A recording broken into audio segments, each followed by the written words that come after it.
Chapter 1. Buster Bear Goes Fishing. Buster Bear yawned as he lay on his comfortable bed of leaves and watched the first early morning sunbeams creeping through the green forest to chase out the black shadows. Once more he yawned, and slowly got to his feet and shook himself. Then he walked over to a big pine tree, stood up on his hind legs, reached as high up on the trunk of the tree as he could, and scratched the bark with his great claws. After that he yawned until it seemed as if his jaws would crack, and then sat down to think what he wanted for breakfast. While he sat there, trying to make up his mind what would taste best, he was listening to the sounds that told of the waking of all the little people who live in the green forest. He heard Sammy Jay way off in the distance screaming, "Thief! Thief!" and grinned. "I wonder," thought Buster, "if someone has stolen Sammy's breakfast, or if he has stolen the breakfast of someone else. Probably he is the thief himself." He heard Chatterer the Red Squirrel scolding as fast as he could make his tongue go and working himself into a terrible rage. "Must be that Chatterer got out of bed the wrong way this morning," thought he. He heard Blacky the Crow cawing at the top of his lungs, and he knew by the sound that Blacky was getting into mischief of some kind. He heard the sweet voices of happy little singers, and they were good to hear. But most of all he listened to a merry, low, silvery laugh that never stopped but went on, until he just felt as if he must laugh too. It was the voice of the Laughing Brook. And as Buster listened, it suddenly came to him just what he wanted for breakfast. "I'm going fishing," said he in his deep grumbly-rumbly voice to no one in particular. "Yes, sir, I'm going fishing. I want some fat trout for my breakfast." He shuffled along over to the Laughing Brook, and straight to a little pool of which he knew, and as he drew near, he took the greatest care not to make the teeniest, weeniest bit of noise. Now it just happened that early as he was, someone was before Buster Bear. When he came in sight of the little pool, who should he see but another fisherman there, who had already caught a fine fat trout. Who was it? Why, Little Joe Otter to be sure. He was just climbing up the bank with the fat trout in his mouth. Buster Bear's own mouth watered as he saw it. Little Joe sat down on the bank and prepared to enjoy his breakfast. He hadn't seen Buster Bear, and he didn't know that he or anyone else was anywhere nearby. Buster Bear tiptoed up very softly until he was right behind Little Joe Otter. "Woof, woof," said he in his deepest, most grumbly-rumbly voice. "That's a very fine-looking trout. I wouldn't mind if I had it myself." Little Joe Otter gave a frightened squeal and without even turning to see who was speaking dropped his fish and dived headfirst into the Laughing Brook. Buster Bear sprang forward and with one of his big paws caught the fat trout just as it was slipping back into the water. "Here's your trout, Mr. Otter," said he, as Little Joe put his head out of water to see who had frightened him so. "Come and get it." But Little Joe wouldn't. The fact is, he was afraid to. He snarled at Buster Bear and called him a thief and everything bad he could think of. Buster didn't seem to mind. He chuckled as if he thought it all a great joke and repeated his invitation to Little Joe to come and get his fish. But Little Joe just turned his back and went off down the Laughing Brook in a great rage.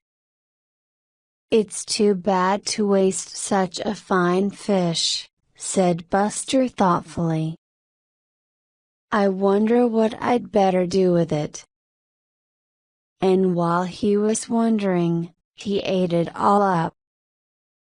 Then he started down the Laughing Brook to try to catch some for himself. Chapter 2. Little Joe Otter gets even with Buster Bear. Little Joe Otter was in a terrible rage. It was a bad beginning for a beautiful day and Little Joe knew it. But who wouldn't be in a rage if his breakfast was taken from him just as he was about to eat it? Anyway, that is what Little Joe told Billy Mink. Perhaps he didn't tell it quite exactly as it was, but you know he was very badly frightened at the time. "I was sitting on the bank of the Laughing Brook beside one of the little pools," he told Billy Mink, "and was just going to eat a fat trout I had caught, when who should come along but that great big bully, Buster Bear. He took that fat trout away from me and ate it just as if it belonged to him. I hate him. If I live long enough, I'm going to get even with him." Of course, that wasn't nice talk and anything but a nice spirit, but Little Joe Otter's temper is sometimes pretty short, especially when he is hungry, and this time he had had no breakfast, you know. Buster Bear hadn't actually taken the fish away from Little Joe. But looking at the matter as Little Joe did, it amounted to the same thing. You see, Buster knew perfectly well when he invited Little Joe to come back and get it that Little Joe wouldn't dare do anything of the kind. "Where is he now?" asked Billy Mink. "He's somewhere up the Laughing Brook. I wish he'd fall in and get drowned," snapped Little Joe. Billy Mink just had to laugh. The idea of great big Buster Bear getting drowned in the Laughing Brook was too funny. There wasn't water enough in it anywhere except down in the Smiling Pool, and that was on the Green Meadows, where Buster had never been known to go. "Let's go see what he is doing," said Billy Mink. At first Little Joe didn't want to, but at last his curiosity got the better of his fear, and he agreed.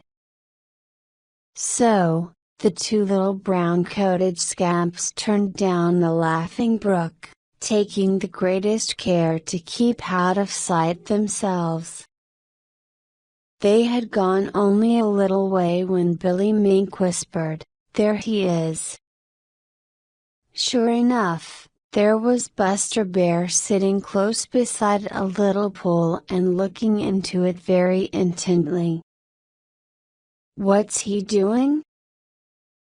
asked Little Joe Otter, as Buster Bear sat for the longest time without moving. Just then one of Buster's big paws went into the water as quick as a flash and scooped out a trout that had ventured too nearby. "He's fishing!" exclaimed Billy Mink. And that is just what Buster Bear was doing, and it was very plain to see that he was having great fun. When he had eaten the trout he had caught, he moved along to the next little pool. "There are fish," said Little Joe fiercely. "He has no business catching our fish. I don't see how we are going to stop him," said Billy Mink. "I do!" cried Little Joe, into whose head an idea had just popped.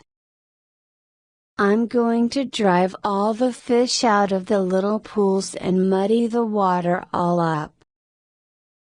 Then we'll see how many fish he will get. Just you watch me get even with Buster Bear." Little Joe slipped swiftly into the water and swam straight to the little pool that Buster Bear would try next. He frightened the fish so that they fled in every direction. Then he stirred up the mud until the water was so dirty that Buster couldn't have seen a fish right under his nose. He did the same thing in the next pool and the next. Buster Bear's fishing was spoiled for that day. Chapter 3. Buster Bear is greatly puzzled. Buster Bear hadn't enjoyed himself so much since he came to the Green Forest to live. His fun began when he surprised Little Joe Otter on the bank of a little pool in the Laughing Brook, and Little Joe was so frightened that he dropped a fat trout he had just caught. It had seemed like a great joke to Buster Bear, and he had chuckled over it all the time he was eating the fat trout. When he had finished it, he started on to do some fishing himself. Presently he came to another little pool. He stole up to it very, very softly, so as not to frighten the fish. Then he sat down close to the edge of it and didn't move. Buster learned a long time ago that a fisherman must be patient unless, like Little Joe Otter, he is just as much at home in the water as the fish themselves, and can swim fast enough to catch them by chasing them. So, he didn't move so much as an eyelash. He was so still that he looked almost like the stump of an old tree. Perhaps that is what the fish thought he was, for pretty soon, 2 or 3 swam right in close to where he was sitting. Now Buster Bear may be big and clumsy looking, but there isn't anything that can move much quicker than one of those big paws of his when he wants it to. One of them moved now, and quicker than a wink had scooped one of those foolish fish out onto the bank. Buster's little eyes twinkled, and he smacked his lips as he moved on to the next little pool, for he knew that it was of no use to stay longer at the first one. The fish were so frightened that they wouldn't come back for a long, long time. At the next little pool, the same thing happened. By this time Buster Bear was in fine spirits. It was fun to catch the fish, and it was still more fun to eat them. What finer breakfast could anyone have than fresh caught trout? No wonder he felt good. But it takes more than 3 trout to fill Buster Bear's stomach, so he kept on to the next little pool. But this little pool, instead of being beautiful and clear so that Buster could see right to the bottom of it and so tell if there were any fish there, was so muddy that he couldn't see into it at all. It looked as if someone had just stirred up all the mud at the bottom. "Huh," said Buster Bear. "It's of no use to try to fish here. I would just waste my time. I'll try the next pool." So, he went on to the next little pool. He found this just as muddy as the other. Then he went on to another, and this was no better. Buster sat down and scratched his head. It was puzzling. Yes, sir, it was puzzling. He looked this way and he looked that way suspiciously, but there was no one to be seen. Everything was still saved for the laughter of the laughing brook. Somehow, it seemed to Buster as if the brook were laughing at him. "It's very curious," muttered Buster, "very curious indeed. It looks as if my fishing is spoiled for today. I don't understand it at all. It's lucky I caught what I did. It looks as if somebody is trying to A sudden thought had popped into his head. Then he began to chuckle and finally to laugh. "I do believe that scamp Joe Otter is trying to get even with me for eating that fat trout."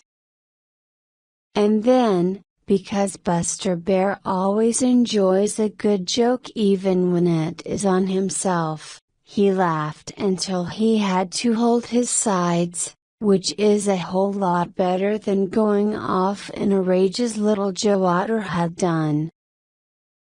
"You're pretty smart, Mr. Otter. You're pretty smart, but there are other people who are smart too," said Buster Bear, and still chuckling, he went off to think up a plan to get the best of little Joe Otter. Chapter 4.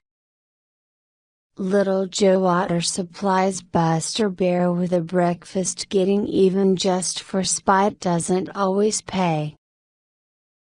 Fact is, it is very apt to work the other way. That is just how it came about that little Joe Otter furnished Buster Bear with the best breakfast he had had for a long time. He didn't mean to do it. Oh, my, no. The truth is, he thought all the time that he was preventing Buster Bear from getting a breakfast. You see, he wasn't well enough acquainted with Buster to know that Buster is quite as smart as he is, and perhaps a little bit smarter. Spite and selfishness were at the bottom of it. You see, little Joe and Billy Mink had had all the fishing in the Laughing Brook to themselves so long that they thought no one else had any right to fish there. To be sure, Bobby Coon caught a few little fish there, but they didn't mind Bobby. Farmer Brown's boy fished there too, sometimes, and this always made Little Joe and Billy Mink very angry, but they were so afraid of him that they didn't dare do anything about it. But when they discovered that Buster Bear was a fisherman, they made up their minds that something had got to be done. At least, Little Joe did. "He'll try it again tomorrow morning," said Little Joe. "I'll keep watch, and as soon as I see him coming, I'll drive out all the fish, just as I did today.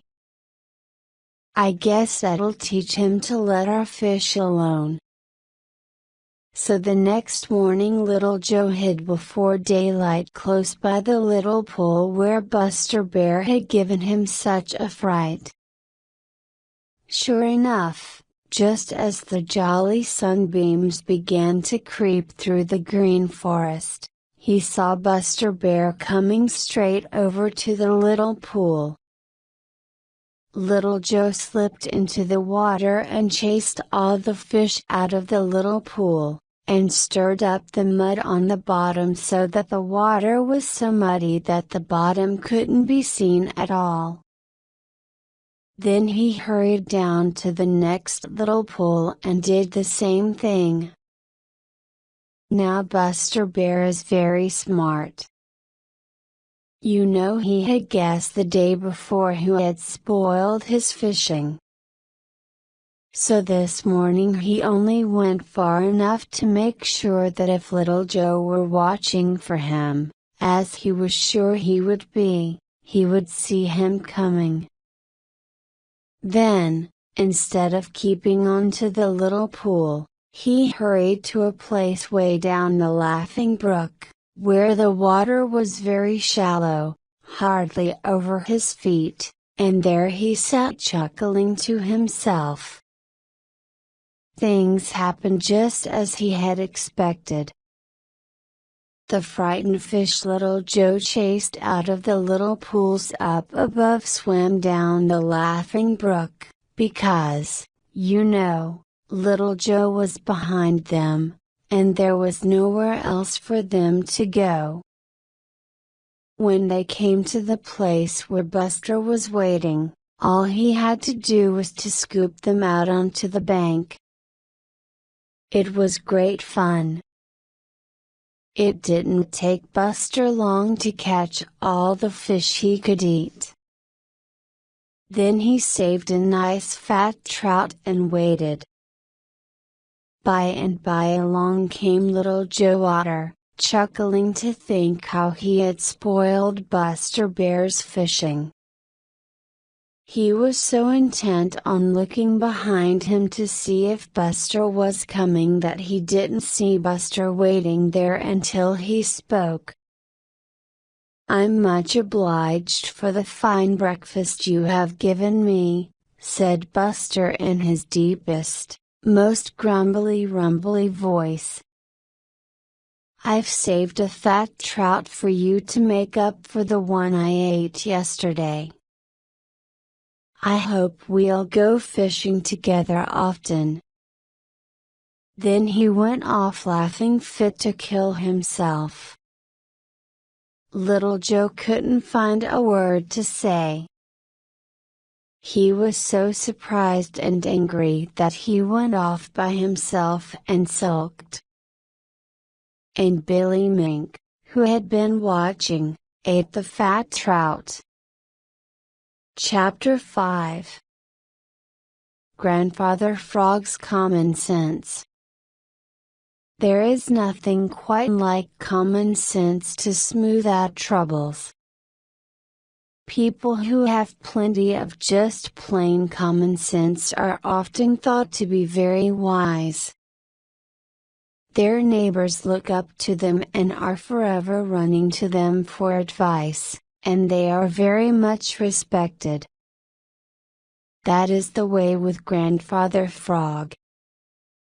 He is very old and very wise. Anyway, that is what his neighbors think. The truth is, he simply has a lot of common sense, which after all is the very best kind of wisdom. Now when Little Joe Otter found that Buster Bear had been too smart for him and that instead of spoiling Buster's fishing in the Laughing Brook, he had really made it easier for Buster to catch all the fish he wanted, Little Joe went off down to the Smiling Pool in a great rage. Billy Mink stopped long enough to eat the fat fish Buster had left on the bank, and then he too went down to the Smiling Pool. When Little Joe Otter and Billy Mink reached the Smiling Pool, they climbed up on the big rock, and there Little Joe sulked and sulked, until finally Grandfather Frog asked what the matter was. Little Joe wouldn't tell, but Billy Mink told the whole story. When he told how Buster had been too smart for Little Joe, it tickled him so that Billy had to laugh in spite of himself. So did Grandfather Frog. So did Jerry Muskrat, who had been listening. Of course, this made Little Joe angrier than ever.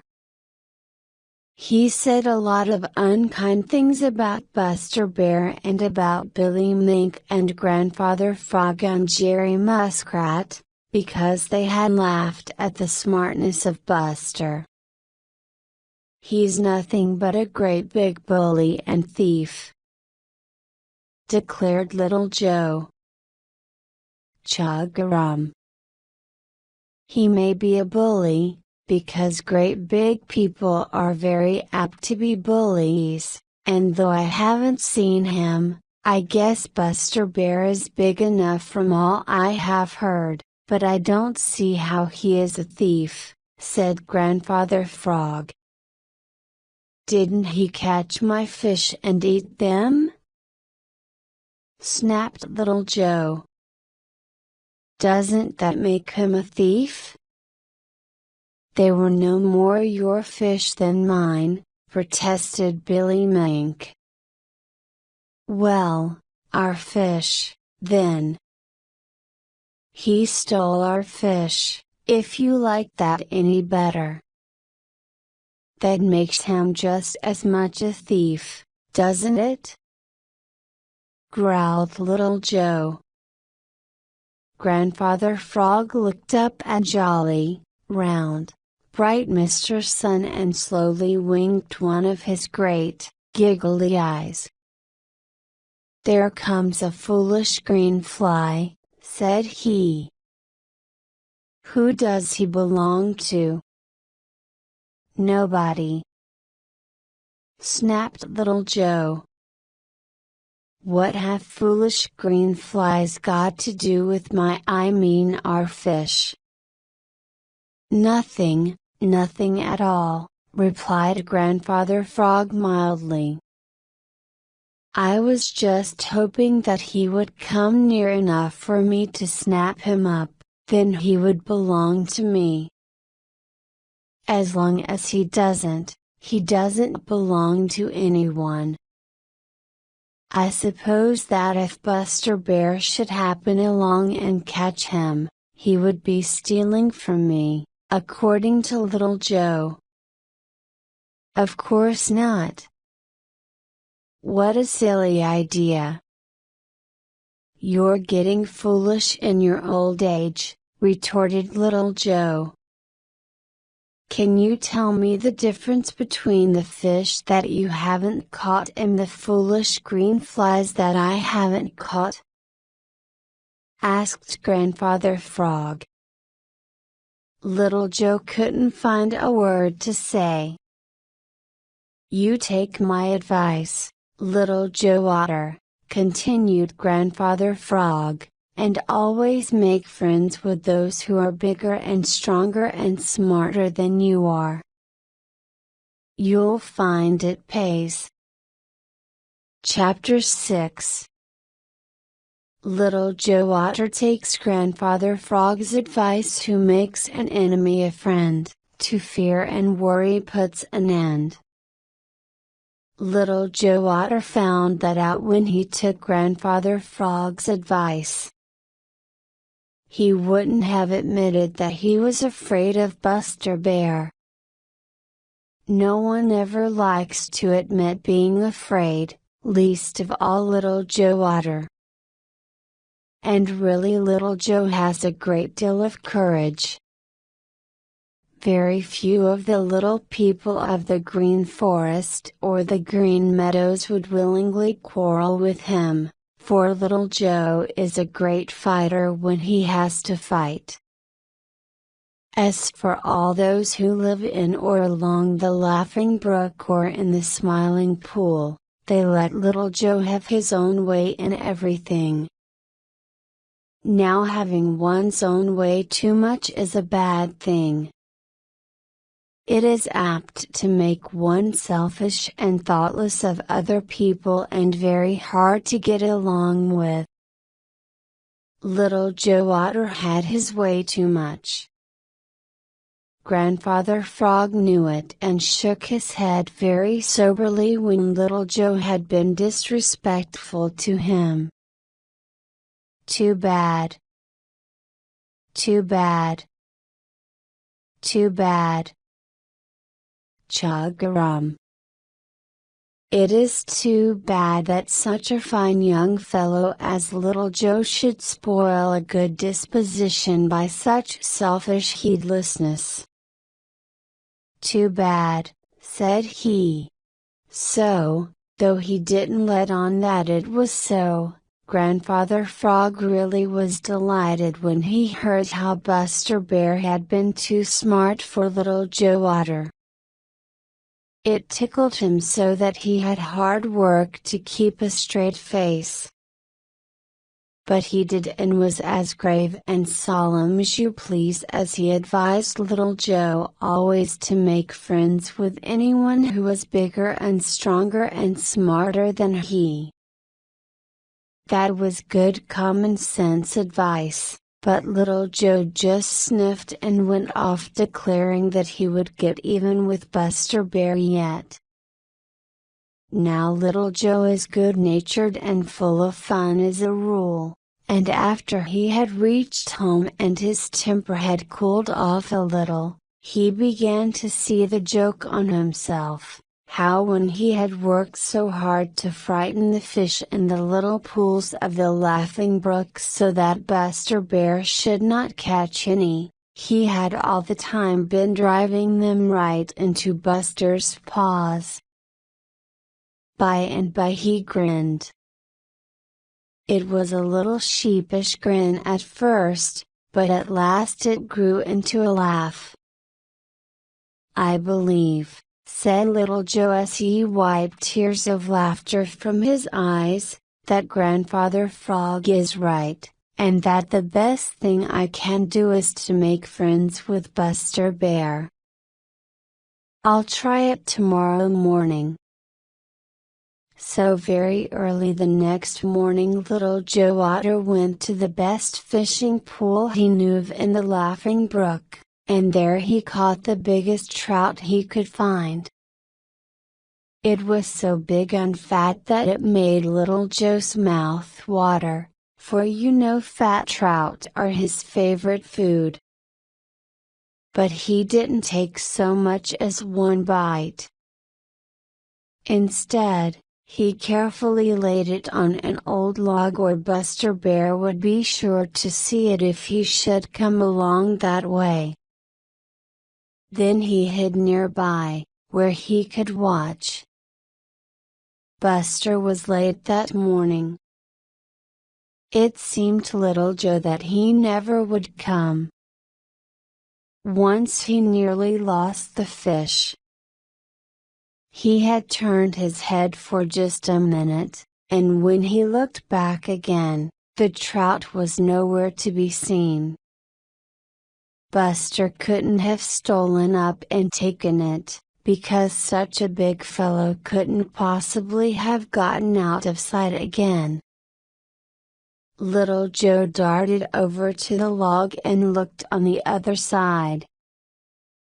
There was the fat trout, and there also was Little Joe's smallest cousin, Shadow the Weasel, who is a great thief and altogether bad. Little Joe sprang at him angrily, but Shadow was too quick and darted away. Little Joe put the fish back on the log and waited. This time he didn't take his eyes off it. At last, when he was almost ready to give up, he saw Buster Bear shuffling along towards the Laughing Brook. Suddenly Buster stopped and sniffed. One of the Merry Little Breezes had carried the scent of that fat trout over to him. Then he came straight over to where the fish lay, his nose wrinkling, and his eyes twinkling with pleasure. "Now I wonder who is so thoughtful as to leave this fine breakfast ready for me," said he out loud. "Me," said Little Joe in a rather faint voice. "I caught it especially for you." "Thank you," replied Buster, and his eyes twinkled more than ever. "I think we are going to be friends." I hope so," replied Little Joe. Chapter 7. Farmer Brown's boy has no luck at all. Farmer Brown's boy tramped through the green forest, whistling merrily. He always whistles when he feels light-hearted, and he always feels light-hearted when he goes fishing. You see, he is just as fond of fishing as is Little Joe Otter or Billy Mink or Buster Bear. And now he was making his way through the green forest to the Laughing Brook, sure that by the time he had followed it down to the Smiling Pool he would have a fine lot of trout to take home. He knew every pool in the Laughing Brook where the trout loved to hide, did Farmer Brown's boy, and it was just the kind of a morning when the trout should be hungry. So he whistled as he tramped along, and his whistle was good to hear. When he reached the first little pool he baited his hook very carefully and then, taking the greatest care to keep out of sight of any trout that might be in the little pool, he began to fish.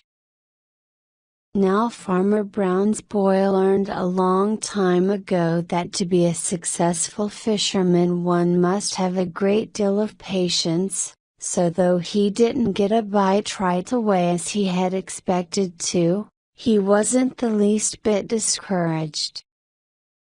He kept very quiet and fished, patiently waiting for a foolish trout to take his hook. But he didn't get so much as a nibble. Either the trout have lost their appetite or they have grown very wise, muttered Farmer Brown's boy, as after a long time he moved on to the next little pool. There the same thing happened. He was very patient, very patient, but his patience brought no reward, not so much as the faintest kind of a nibble. Farmer Brown's boy trudged on to the next pool, and there was a puzzled frown on his freckled face. Such a thing never had happened before. He didn't know what to make of it.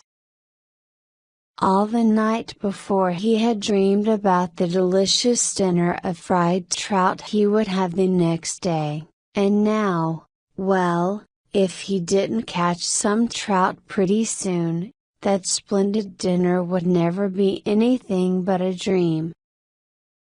If I didn't know that nobody else comes fishing here, I should think that somebody had been here this very morning and caught all the fish or else frightened them so that they are all in hiding," said he, as he trudged on to the next little pool. "I never had such bad luck in all my life before. Hello. What's this?" There, on the bank beside the little pool, were the heads of 3 trout. Farmer Brown's boy scowled down at them more puzzled than ever. "Somebody has been fishing here, and they have had better luck than I have," thought he. He looked up the Laughing Brook and down the Laughing Brook and this way and that way, but no one was to be seen. Then he picked up one of the little heads and looked at it sharply. It wasn't cut off with a knife, it was bitten off. He exclaimed, "I wonder now if Billy Mink is the scamp who has spoiled my fun." Thereafter he kept a sharp lookout for signs of Billy Mink, but though he found 2 or 3 more trout heads, he saw no other signs and he caught no fish. This puzzled him more than ever. It didn't seem possible that such a little fellow as Billy Mink could have caught or frightened all the fish or have eaten so many.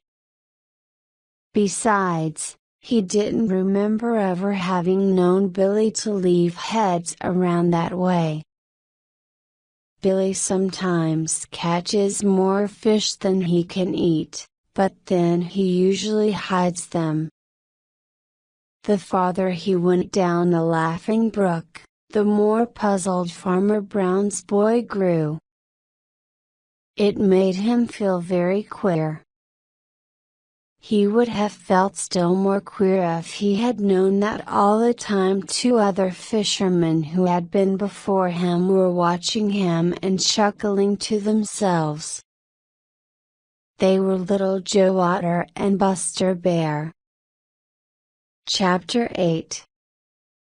Farmer Brown's boy feel his hair rise. It was just a sudden odd surprise made Farmer Brown's boy's hair to rise. That's a funny thing for hair to do, rise up all of a sudden, isn't it? But that is just what the hair on Farmer Brown's boy's head did the day he went fishing in the Laughing Brook and had no luck at all. There are just 2 things that make hair rise: anger and fear. Anger sometimes makes the hair on the back and neck of Bowser the Hound and of some other little people bristle and stand up.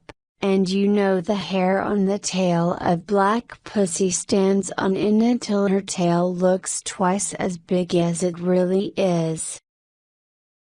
Both anger and fear make it do that.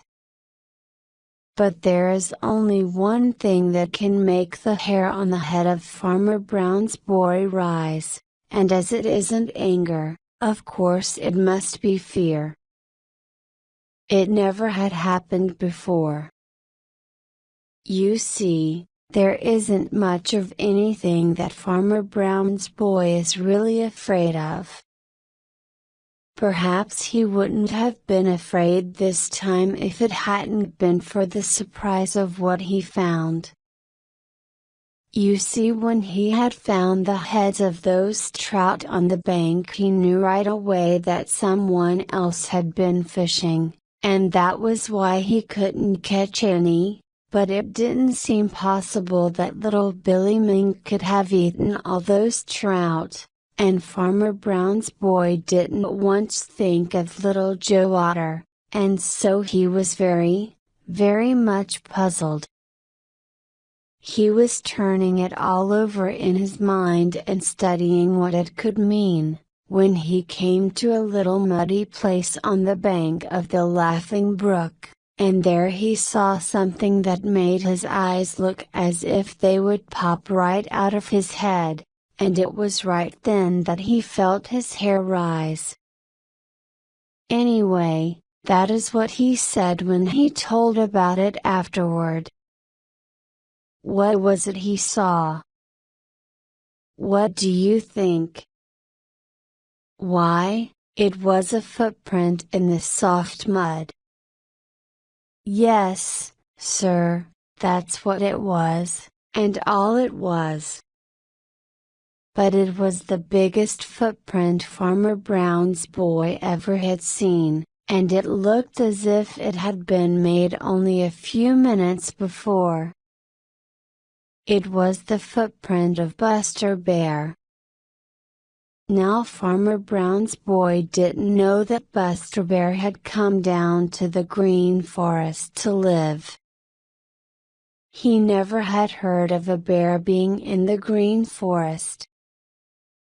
And so he was so surprised that he had hard work to believe his own eyes, and he had a queer feeling all over, a little chilly feeling, although it was a warm day. Somehow, he didn't feel like meeting Buster Bear. If he had had his terrible gun with him, it might have been different. But he didn't, and so he suddenly made up his mind that he didn't want to fish any more that day. He had a funny feeling, too, that he was being watched, although he couldn't see anyone. He was being watched. Little Joe Otter and Buster Bear were watching him and taking the greatest care to keep out of his sight. All the way home through the Green Forest, Farmer Brown's boy kept looking behind him, and he didn't draw a long breath until he reached the edge of the Green Forest. He hadn't run, but he had wanted to. "Huh," said Buster Bear to Little Joe Otter, "I believe he was afraid." And Buster Bear was just exactly right. Chapter 9. Little Joe Otter has great news to tell. Little Joe Otter was fairly bursting with excitement. He could hardly contain himself. He felt that he had the greatest news to tell since Peter Rabbit had first found the tracks of Buster Bear in the Green Forest. He couldn't keep it to himself a minute longer than he had to.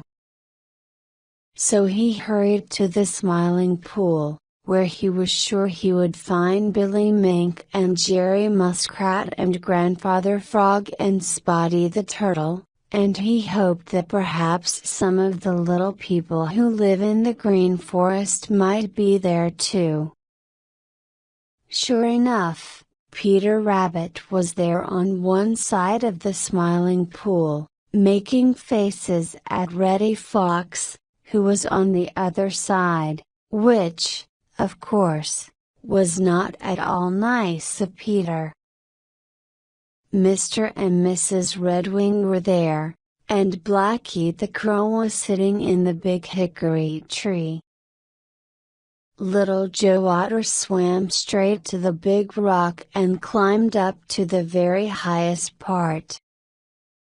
He looked so excited, and his eyes sparkled so, that everyone knew right away that something had happened. "Hi!" cried Billy Mink. "Look at Little Joe Otter. It must be that for once he has been smarter than Buster Bear."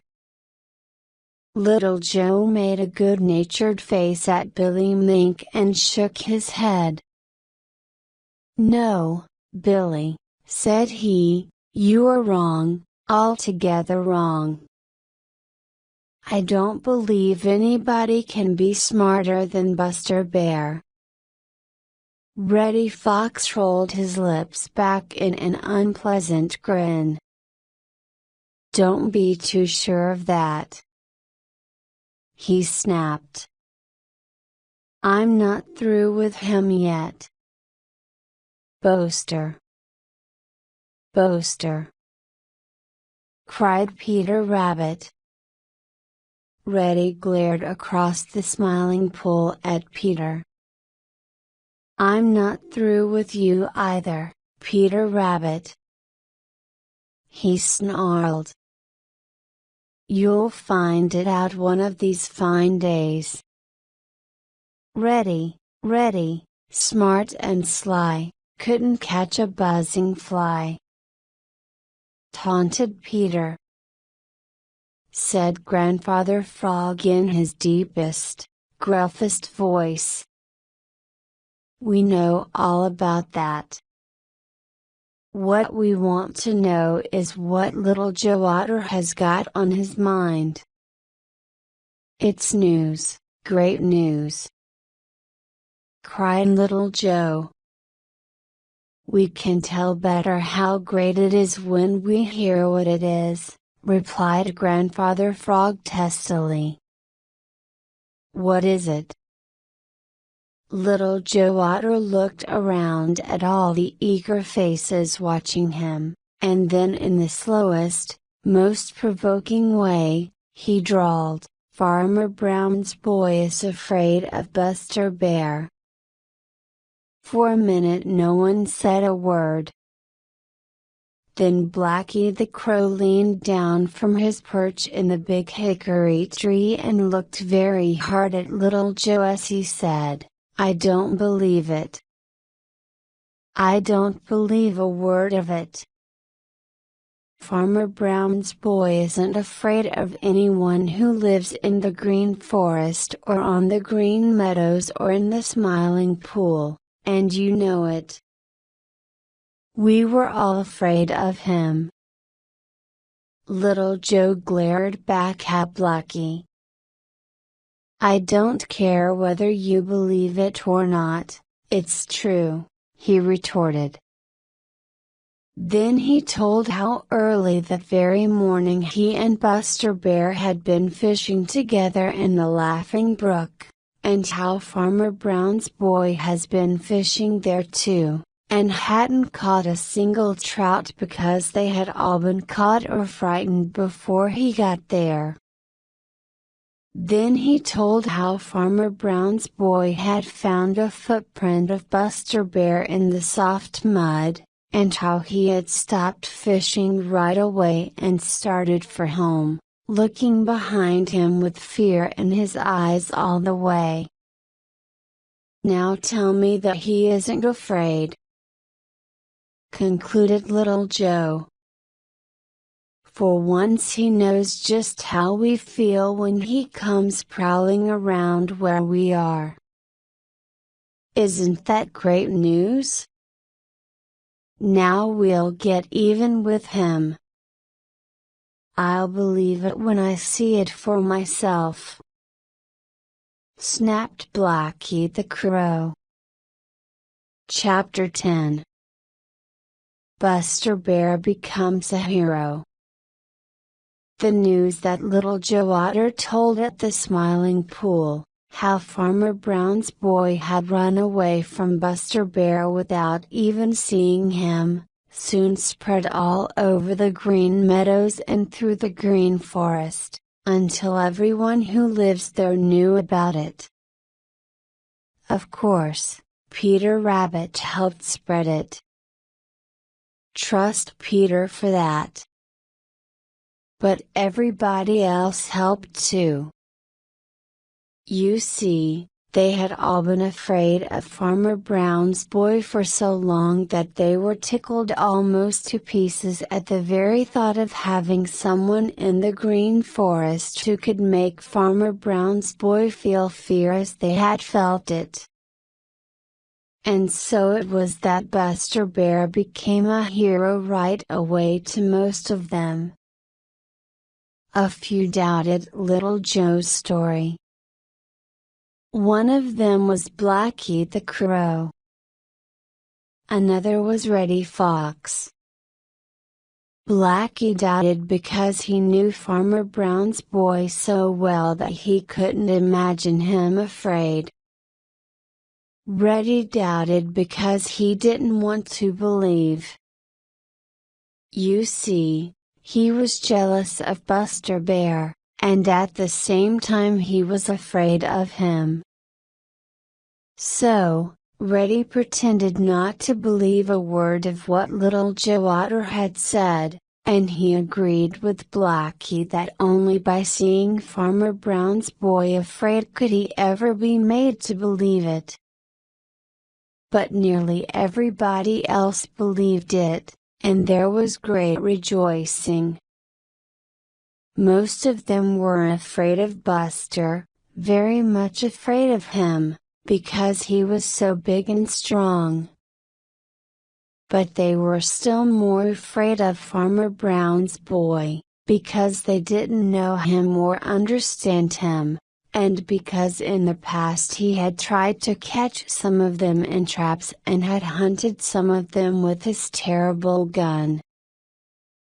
So now they were very proud to think that one of their own numbers actually had frightened him, and they began to look on Buster Bear as a real hero. They tried in ever so many ways to show him how friendly they felt and went quite out of their way to do him favors.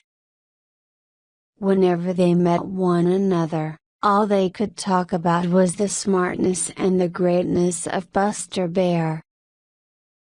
Now I guess Farmer Brown's boy will keep away from the Green Forest, and we won't have to be all the time watching out for him, said Bobby Coon, as he washed his dinner in the Laughing Brook, for you know he is very neat and particular.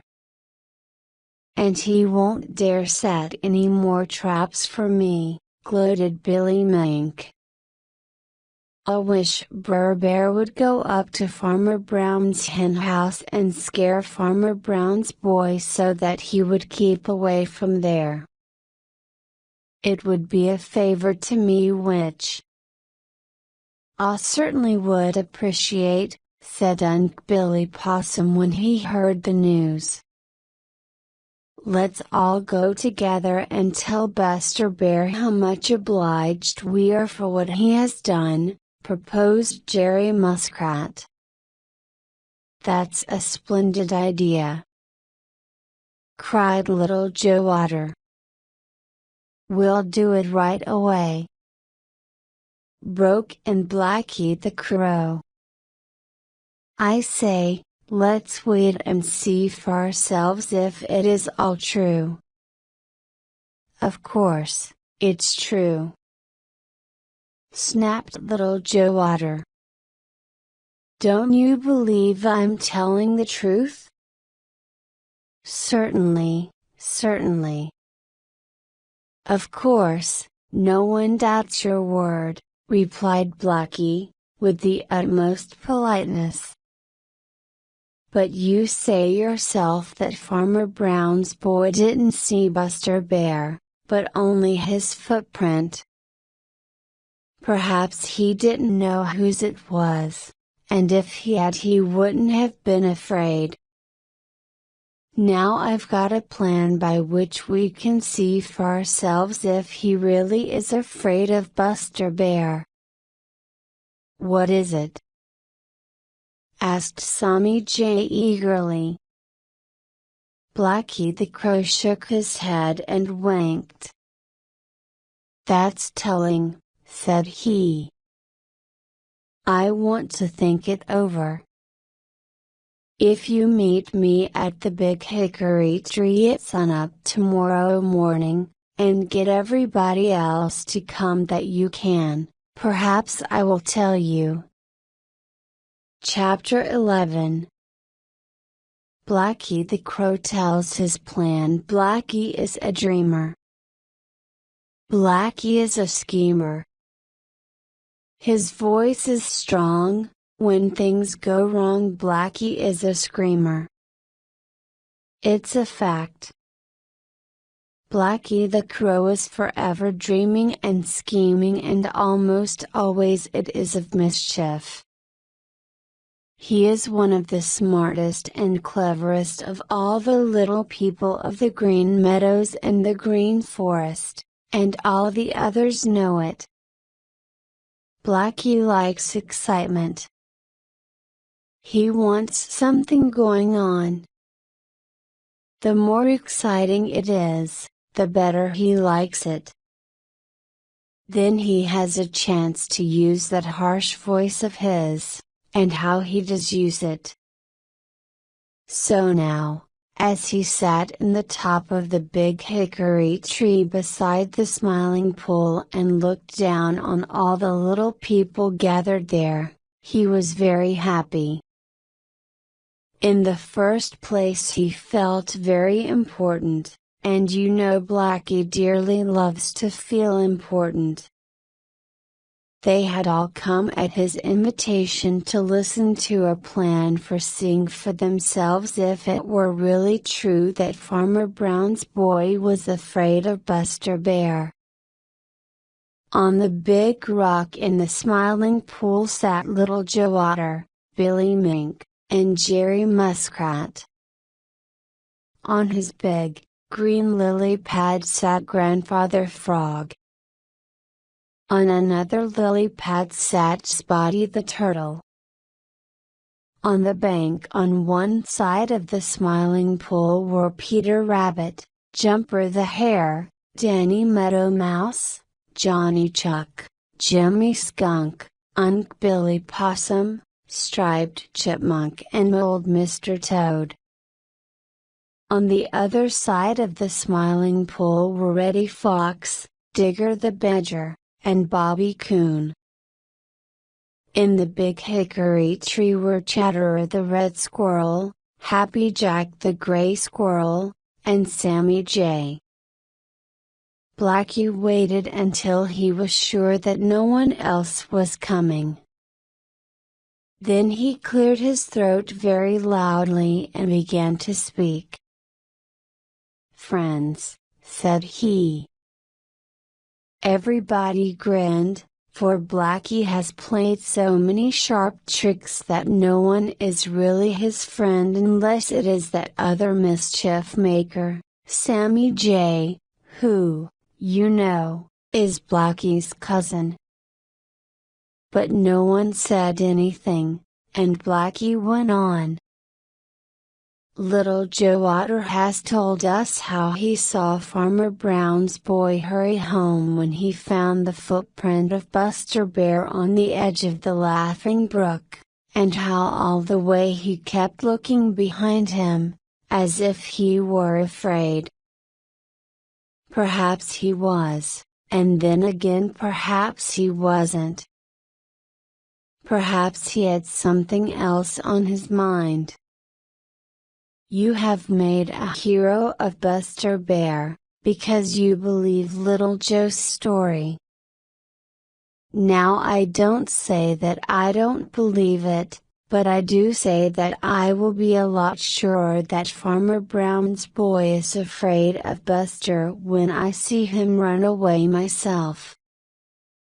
Now here is my plan. Tomorrow morning, very early, Sammy Jay and I will make a great fuss near the edge of the Green Forest. Farmer Brown's boy has a lot of curiosity, and he will be sure to come over to see what it is all about. Then we will lead him to where Buster Bear is. If he runs away, I will be the first to admit that Buster Bear is as great a hero as some of you seem to think he is. It is a very simple plan, and if you will all hide where you can watch, you will be able to see for yourselves if Little Joe Otter is right. Now what do you say? Right away everybody began to talk at the same time. It was such a simple plan that everybody agreed to it. And it promised to be so exciting that everybody promised to be there, that is, everybody but Grandfather Frog and Spotty the Turtle, who didn't care to go so far away from the Smiling Pool. So it was agreed that Blackie should try his plan the very next morning. Chapter 12. Farmer Brown's boy and Buster Bear grow curious. Ever since it was light enough to see at all, Blackie the Crow had been sitting in the top of the tallest tree on the edge of the green forest nearest to Farmer Brown's house, and never for an instant had he taken his eyes from Farmer Brown's back door. What was he watching for? Why, for Farmer Brown's boy to come out on his way to milk the cows. Meanwhile, Sammy Jay was slipping silently through the green forest, looking for Buster Bear, so that when the time came, he could let his cousin, Blackie the Crow, know just where Buster was. By and by the back door of Farmer Brown's house opened, and out stepped Farmer Brown's boy. In each hand he carried a milk pail. Right away Blackie began to scream at the top of his lungs. "Caw, caw, caw!" shouted Blackie. "Caw, caw, caw!"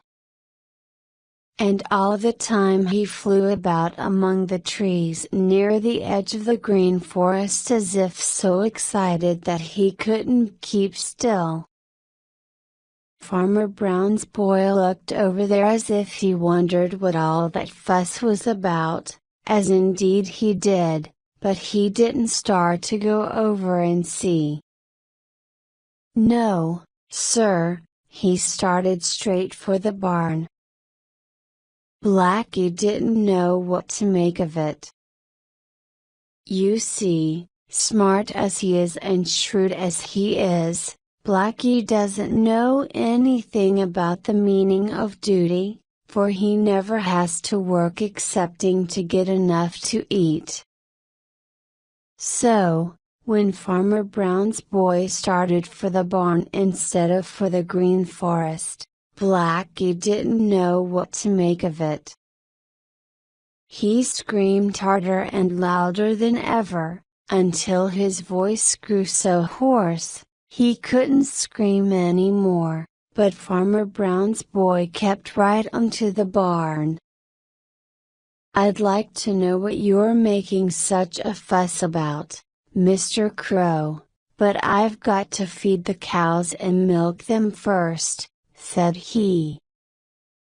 Now all this time the other little people of the green forest and the green meadows had been hiding where they could see all that went on. When Farmer Brown's boy disappeared in the barn, Chatterer the Red Squirrel snickered right out loud. "Ha, ha, ha! This is a great plan of yours, Blackie. Ha, ha, ha!" he shouted. Blackie couldn't find a word to say. He just hung his head, which is something Blackie seldom does. "Perhaps if we wait until he comes out again, he will come over here," said Sammy Jay, who had joined Blackie. So, it was decided to wait. It seemed as if Farmer Brown's boy never would come out, but at last he did. Blackie and Sammy Jay at once began to scream and make all the fuss they could. Farmer Brown's boy took the 2 pails of milk into the house, Then out he came and started straight for the green forest. He was so curious to know what it all meant that he couldn't wait another minute. Now there was someone else with a great deal of curiosity also. He had heard the screaming of Blacky the Crow and Sammy Jay, and he had listened until he couldn't stand it another minute. He just had to know what it was all about. So, at the same time Farmer Brown's boy started for the green forest, this other listener started towards the place where Blacky and Sammy were making such a racket. He walked very softly so as not to make a sound. It was Buster Bear. Chapter 13. Farmer Brown's boy and Buster Bear meet. If you should meet with Buster Bear while walking through the wood, what would you do? Now tell me true. I'd run the best I could. That is what Farmer Brown's boy did when he met Buster Bear, and a lot of the little people of the Green Forest and some from the Green Meadows saw him. When Farmer Brown's boy came hurrying home from the Laughing Brook without any fish one day and told about the great footprint he had seen in a muddy place on the bank deep in the Green Forest, and had said his was sure that it was the footprint of a bear, he had been laughed at. Farmer Brown had laughed and laughed.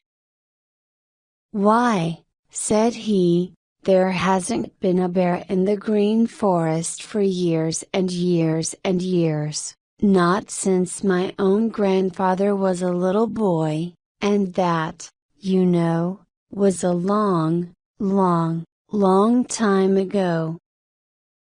If you want to find Mr. Bear, you will have to go to the Great Woods. I don't know who made that footprint, but it certainly couldn't have been a bear. I think you must have imagined it." Then he had laughed some more, all of which goes to show how easy it is to be mistaken, and how foolish it is to laugh at things you really don't know about. Buster Bear had come to live in the Green Forest, and Farmer Brown's boy had seen his footprint. But Farmer Brown laughed so much and made fun of him so much, that at last his boy began to think that he must have been mistaken after all. So when he heard Blacky the Crow and Sammy Jay making a great fuss near the edge of the Green Forest, he never once thought of Buster Bear, as he started over to see what was going on. When Blacky and Sammy saw him coming, they moved a little farther into the Green Forest, still screaming in the most excited way. They felt sure that Farmer Brown's boy would follow them, and they meant to lead him to where Sammy had seen Buster Bear that morning. Then they would find out for sure if what Little Joe Otter had said was true, that Farmer Brown's boy really was afraid of Buster Bear. Now all around, behind trees and stumps, and under thick branches, and even in treetops, were other little people watching with round, wide-open eyes to see what would happen. It was very exciting, the most exciting thing they could remember. You see, they had come to believe that Farmer Brown's boy wasn't afraid of anybody or anything, and as most of them were very much afraid of him, they had hard work to believe that he would really be afraid of even such a great, big, strong fellow as Buster Bear. Everyone was so busy watching Farmer Brown's boy that no one saw Buster coming from the other direction. You see, Buster walked very softly. Big as he is, he can walk without making the teeniest, weeniest sound. And that is how it happened that no one saw him or heard him until just as Farmer Brown's boy stepped out from behind one side of a thick little hemlock tree, Buster Bear stepped out from behind the other side of that same little tree, and there they were face to face. Then everybody held their breath, even Blacky the Crow and Sammy Jay. And just a little minute it was so still there in the green forest that not the least little sound could be heard. What was going to happen? Chapter 14. A surprising thing happens. Blacky the Crow and Sammy Jay, looking down from the top of a tall tree, held their breath. Happy Jack the Gray Squirrel and his cousin, Chatterer the Red Squirrel, looking down from another tree, held their breath. Unc' Billy Possum, sticking his head out from a hollow tree, held his breath.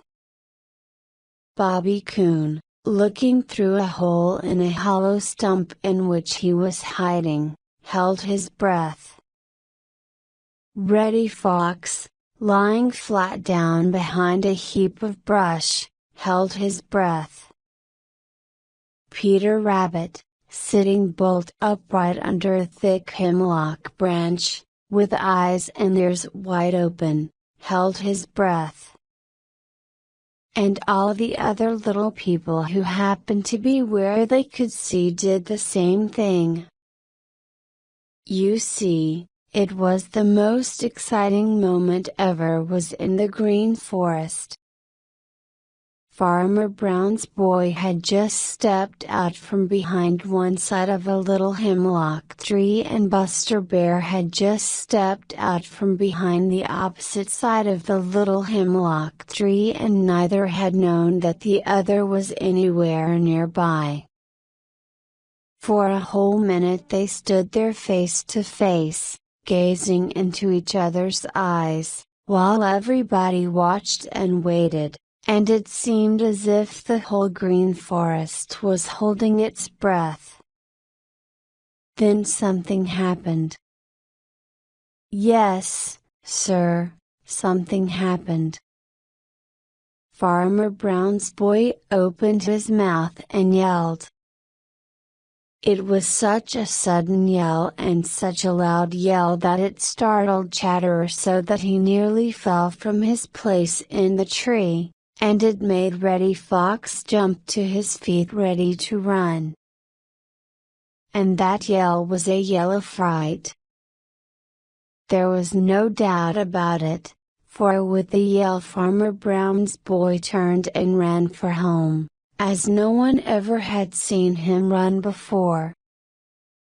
He ran just as Peter Rabbit runs when he has got to reach the dear old briar patch before Reddy Fox can catch him, which, you know, is as fast as he can run.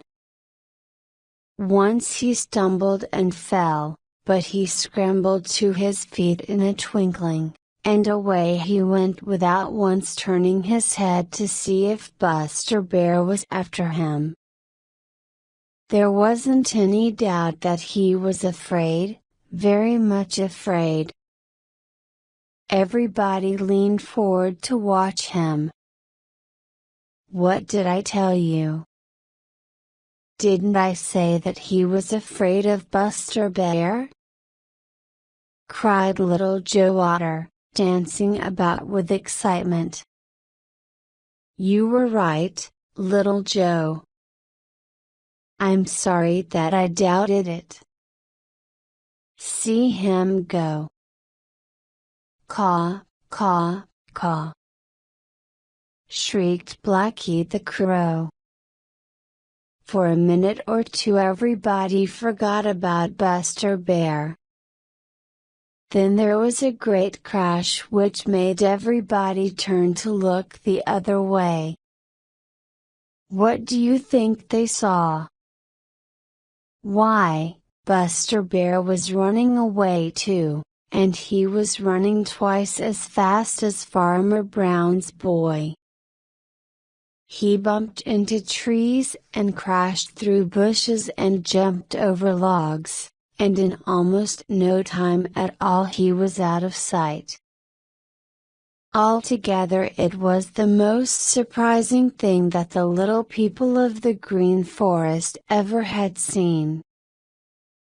Sammy Jay looked at Blacky the Crow, and Blacky looked at Chatterer, and Chatterer looked at Happy Jack, and Happy Jack looked at Peter Rabbit, and Peter looked at Unc' Billy Possum, and Unc' Billy looked at Bobby Coon, and Bobby looked at Johnny Chuck, and Johnny looked at Reddy Fox, and Reddy looked at Jimmy Skunk, and Jimmy looked at Billy Mink, and Billy looked at Little Joe Otter, and for a minute nobody could say a word. Then Little Joe gave a funny little gasp. "Why," said he, "I believe Buster Bear is afraid too." Billy Possum chuckled. "I believe you're right again, Brer Otter," said he. "It certainly does look so. If Brer Bear isn't scared, he must have remembered something important and has gone to attend to it in a powerful hurry." Then everybody began to laugh. Chapter 15. Buster Bear is a fallen hero. A fallen hero is someone to whom everyone has looked up as very brave and then proves to be less brave than he was supposed to be. That was the way with Buster Bear.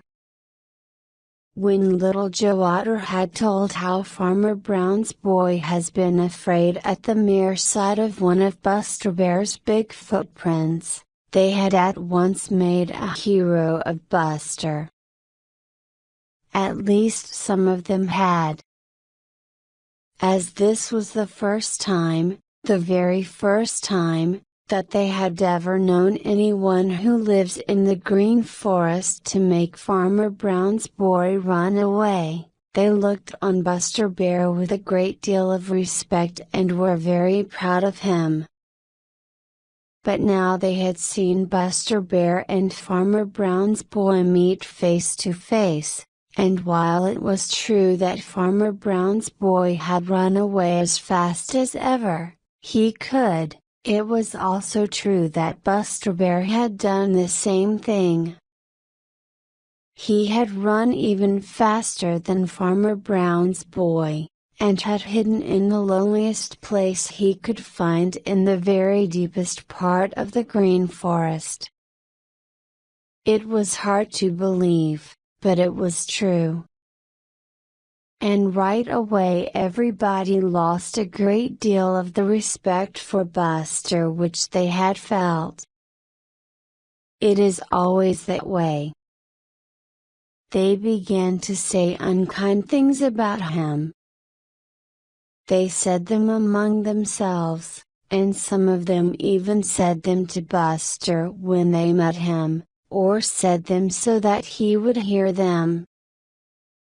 Of course, Blacky the Crow and Sammy Jay, who, because they can fly, have nothing to fear from Buster, and who always delight in making other people uncomfortable, never let a chance go by to tell Buster and everybody else within hearing what they thought of him. They delighted in flying about through the Green Forest until they had found Buster Bear and then from the safety of the treetops screaming at him. Buster Bear is big and strong, His teeth are big, his claws are long. In spite of these he runs away and hides himself the livelong day. A dozen times a day Buster would hear them screaming this. He would grind his teeth and glare up at them, but that was all he could do.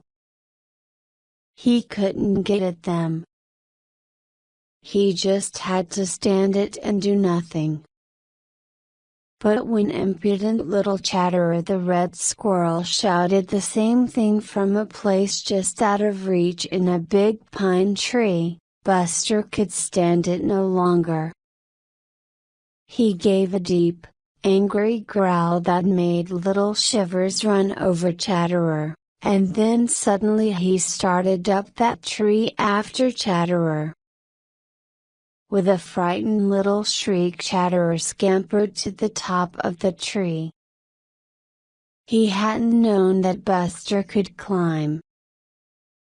But Buster is a splendid climber, especially when the tree is big and stout as this one was, and now he went up after Chatterer, growling angrily.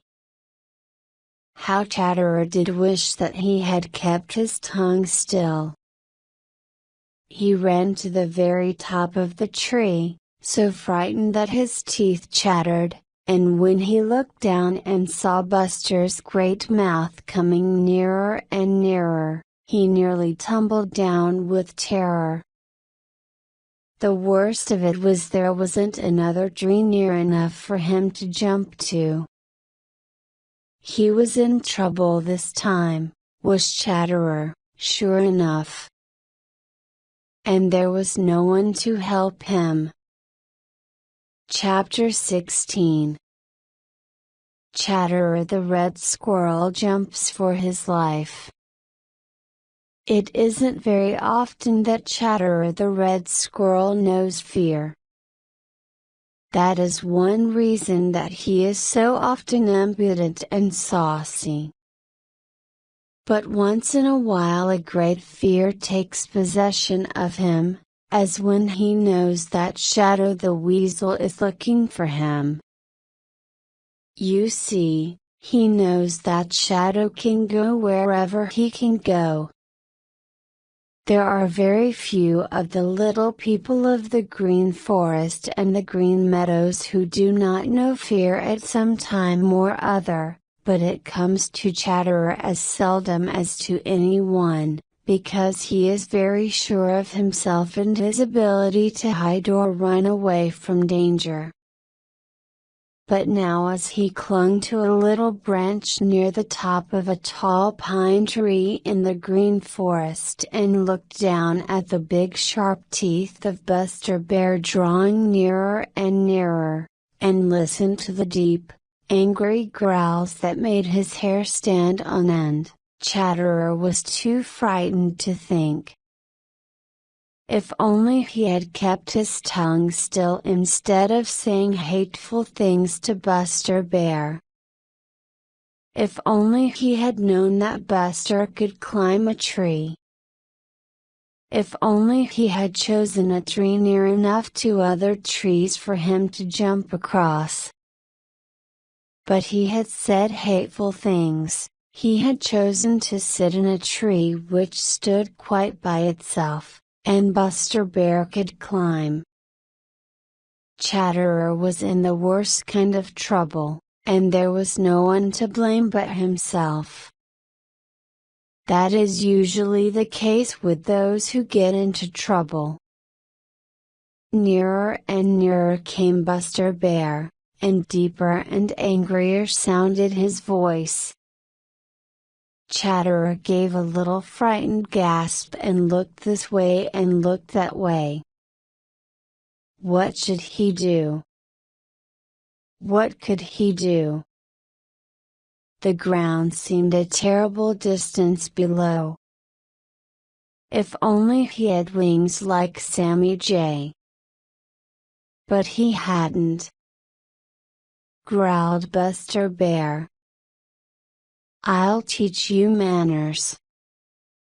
I'll teach you to treat your betters with respect. I'll swallow you whole, that's what I'll do." "Oh!" cried Chatterer. "I'll eat you all up to the last hair on your tail," growled Buster, scrambling a little nearer. "Oh! Oh!" cried Chatterer, and ran out to the very tip of the little branch to which he had been clinging. Now if Chatterers had only known it, Buster Bear couldn't reach him way up there, because the tree was too small at the top for such a big fellow as Buster. But Chatterer didn't think of that. He gave one more frightened look down at those big teeth, then he shut his eyes and jumped straight out for the faraway ground. It was a long, long way down to the ground, and it certainly looked as if such a little fellow as Chatterer must be killed. But Chatterer had learned from Old Mother Nature that she had given him certain things to help him at just such times, and one of them is the power to spread himself very flat. He did it now. He spread his arms and legs out just as far as he could, and that kept him from falling as fast and as hard as he otherwise would have done, because being spread out so flat that way, the air held him up a little. And then there was his tail, that funny little tail he is so fond of jerking when he scolds. This helped him too. It helped him keep his balance and keep from turning over and over. Down, down, down he sailed and landed on his feet. Of course, he hit the ground pretty hard, and for just a second he quite lost his breath. But it was only for a second, and then he was scurrying off as fast as a frightened squirrel could. Buster Bear watched him and grinned. "I didn't catch him that time," he growled, "but I guess I gave him a good fright and taught him a lesson." Chapter 17. Buster Bear Goes Berrying. Buster Bear is a great hand to talk to himself when he thinks no one is around to overhear. It's a habit. However, it isn't a bad habit unless it is carried too far. Any habit becomes bad if it is carried too far. Suppose you had a secret, a real secret, something that nobody else knew and that you didn't want anybody else to know. And suppose you had the habit of talking to yourself. You might, without thinking, tell that secret out loud to yourself, and someone might happen to overhear. Then there wouldn't be any secret. That is the way that a habit which isn't bad in itself can become bad when it is carried too far. Now Buster Bear had lived by himself in the great woods so long that this habit of talking to himself had grown and grown. He did it just to keep from being lonesome. Of course, when he came down to the Green Forest to live, he brought all his habits with him. That is one thing about habits, you always take them with you wherever you go. So Buster brought this habit of talking to himself down to the Green Forest, where he had many more neighbors than he had in the Great Woods. Let me see, what is there to tempt my appetite?" said Buster in his deep, grumbly-rumbly voice. "I find my appetite isn't what it ought to be. I need a change." "Yes, sir, I need a change. There is something I ought to have at this time of year, and I haven't got it. There is something that I used to have and don't have now." "Ha! I know. I need some fresh fruit." "That's it, fresh fruit. It must be about berry time now, and I'd forgotten all about it. My, how good some berries would taste. Now if I were back up there in the great woods, I could have all I could eat. Makes my mouth water just to think of it.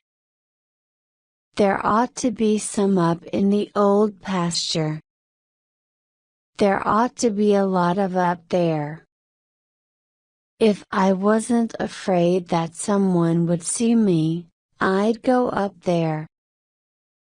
Buster sighed. Then he sighed again. The more he thought about those berries he felt sure were growing in the old pasture, the more he wanted some. It seemed to him that never in all his life had he wanted berries as he did now. He wandered about uneasily. He was hungry for berries and nothing else.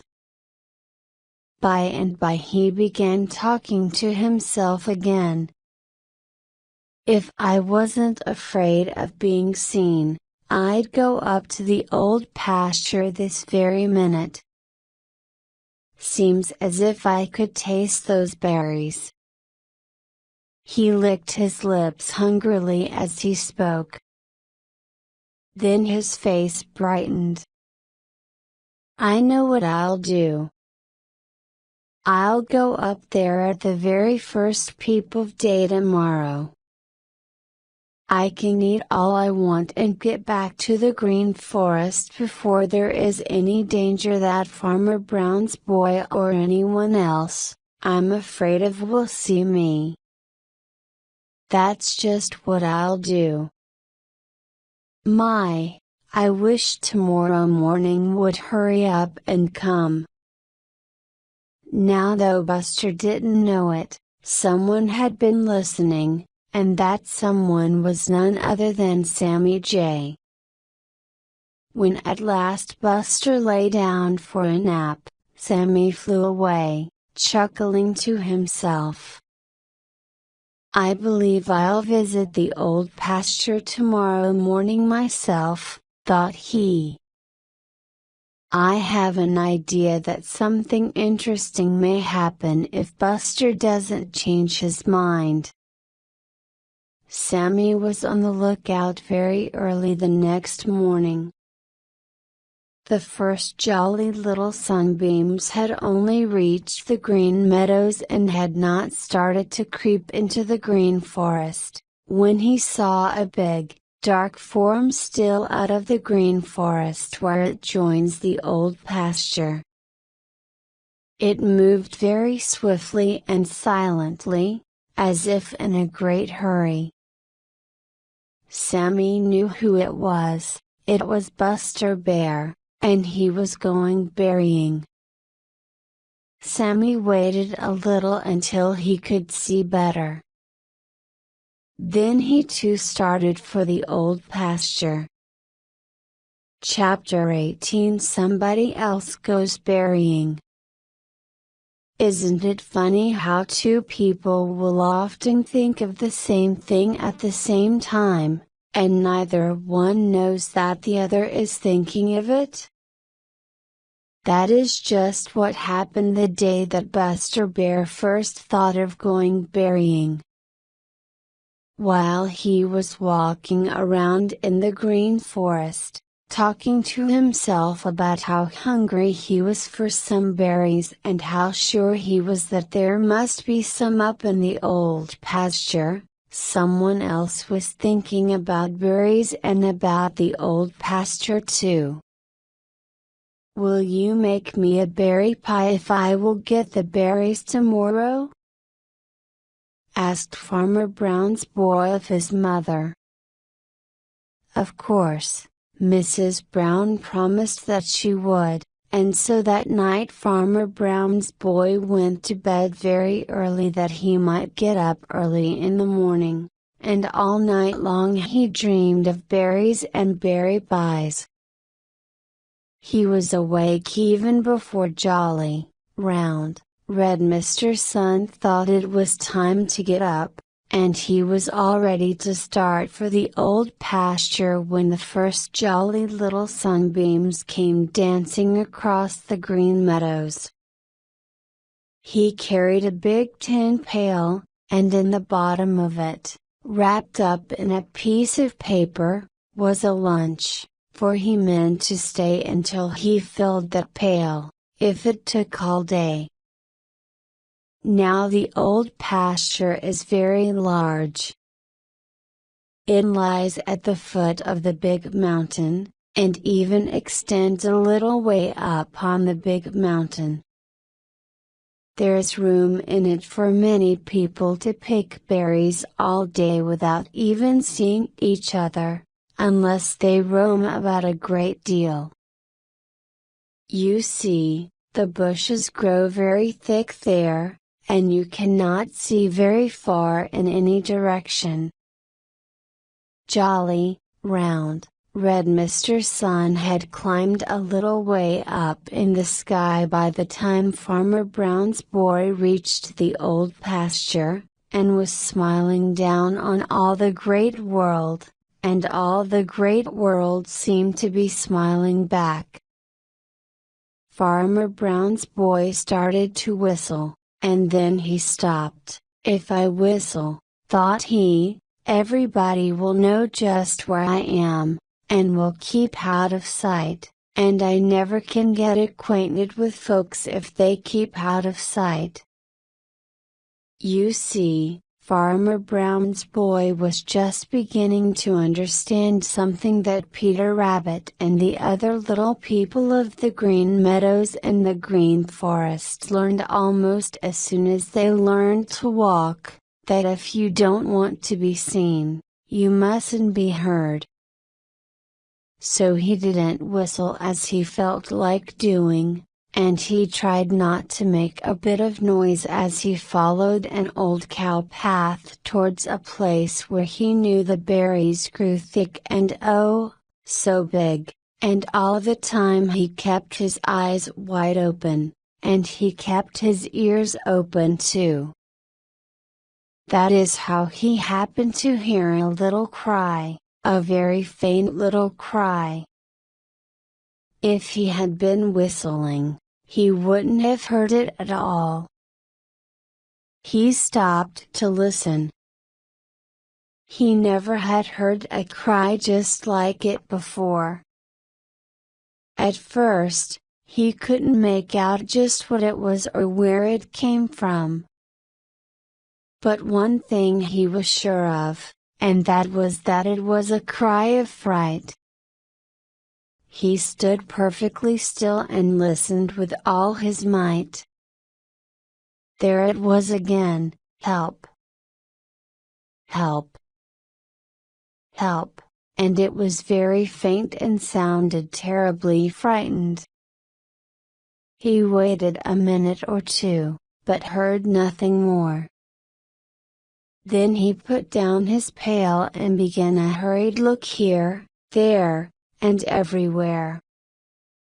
He was sure that it had come from somewhere on the ground, so he peered behind bushes and peeped behind logs and stones, and then just as he had about given up hope of finding where it came from, He went around a little turn in the old cow path, and there right in front of him was little Mr. Gartersnake, and what do you think he was doing?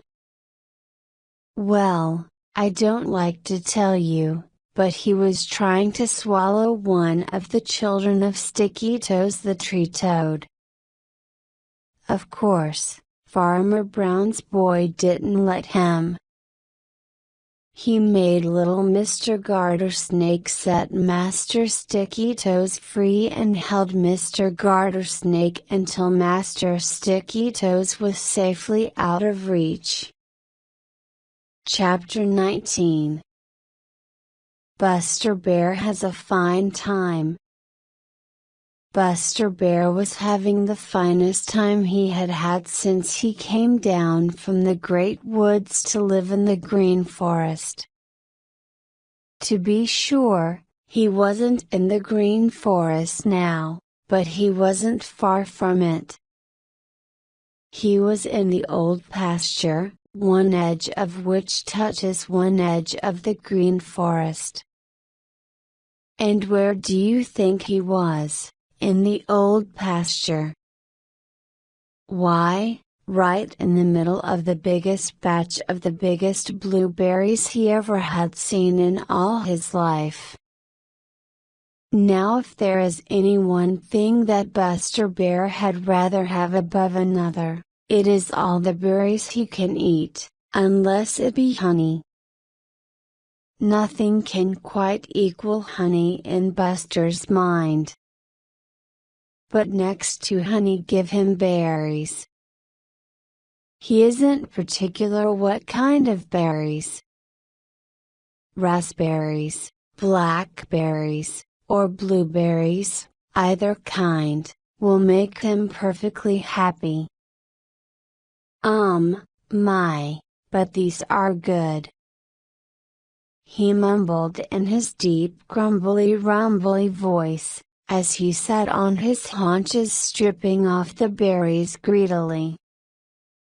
His little eyes twinkled with enjoyment, and he didn't mind at all if now and then he got leaves, and some green berries in his mouth with the big ripe berries. He didn't try to get them out. Oh, my, no. He just chomped them all up together and patted his stomach from sheer delight.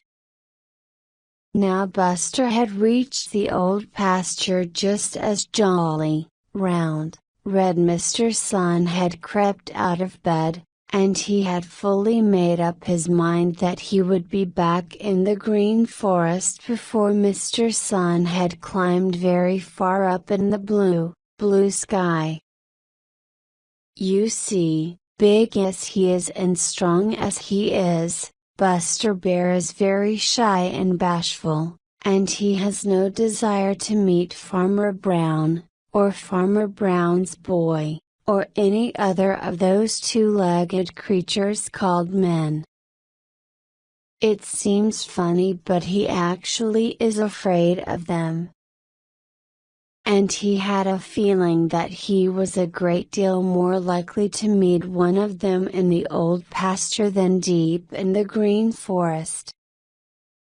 So, when he started to look for berries, he made up his mind that he would eat what he could in a great hurry and get back to the Green Forest before Farmer Brown's boy was more than out of bed. But when he found those berries, he was so hungry that he forgot his fears and everything else.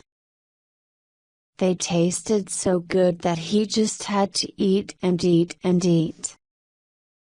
Now you know that Buster is a very big fellow, and it takes a lot to fill him up. He kept eating and eating and eating, and the more he ate the more he wanted. You know how it is. So, he wandered from one patch of berries to another in the old pasture, and never once thought of the time. Somehow, Time is the hardest thing in the world to remember, when you are having a good time.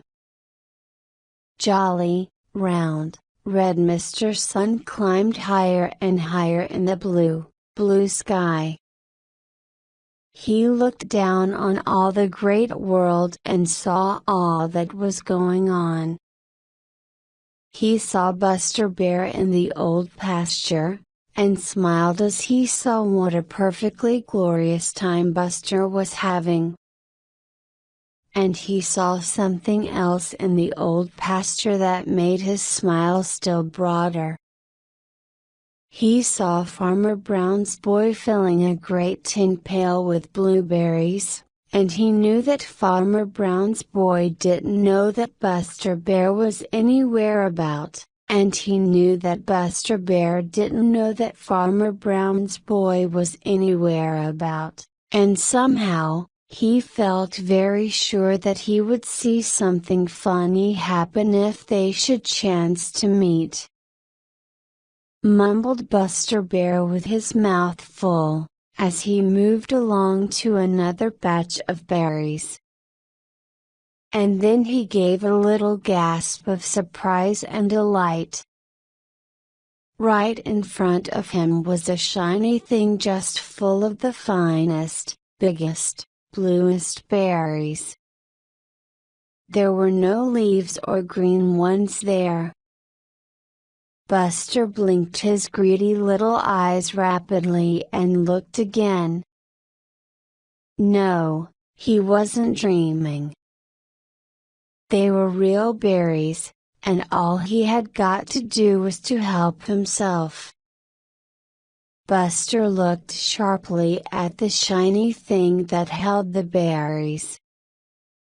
It seemed perfectly harmless. He reached out a big paw and pushed it gently. It tipped over and spilled out a lot of the berries. Yes, it was perfectly harmless. Buster gave a little sigh of pure happiness.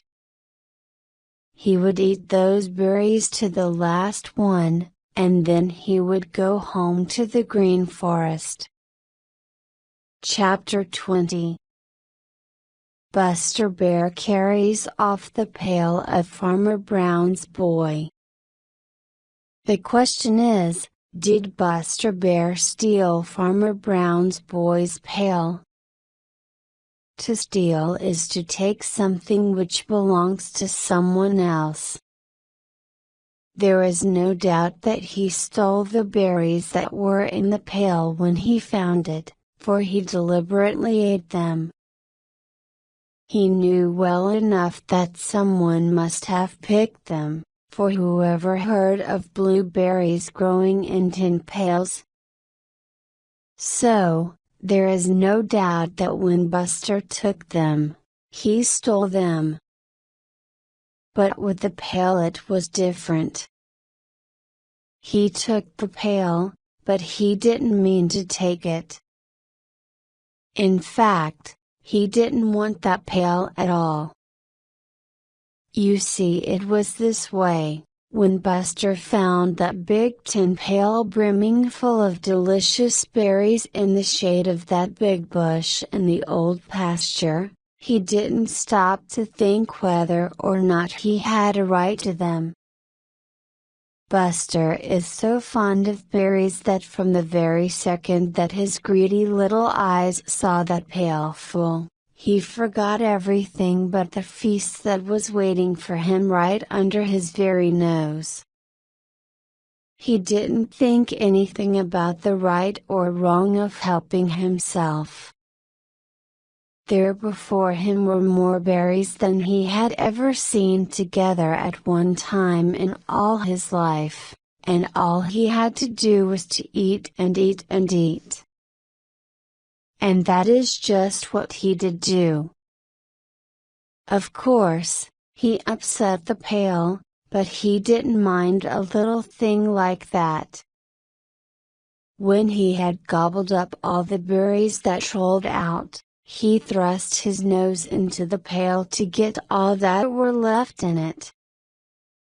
Just then he heard a little noise, as if someone were coming. He threw up his head to listen, and somehow, he never did know just how, the handle of the pail slipped back over his ears and caught there. This was bad enough, but to make matters worse, just at that very minute he heard a shrill, angry voice shout, "Hi, there! Get out of there!"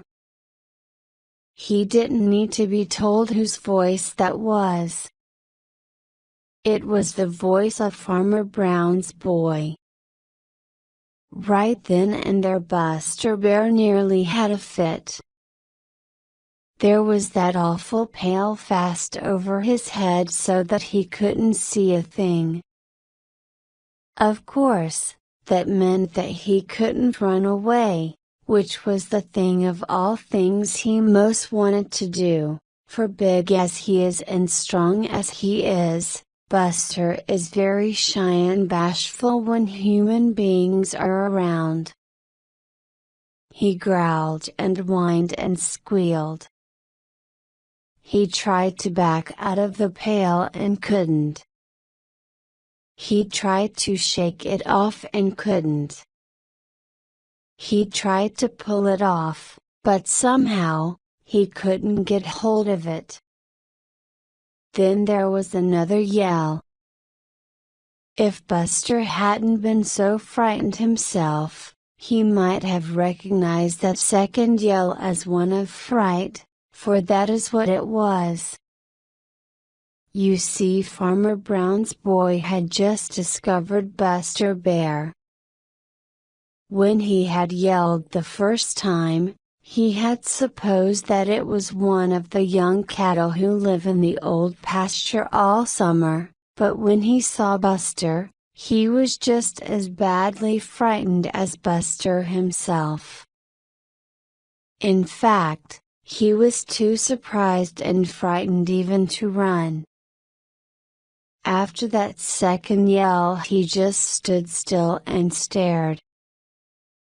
Buster clawed at that awful thing on his head more frantically than ever.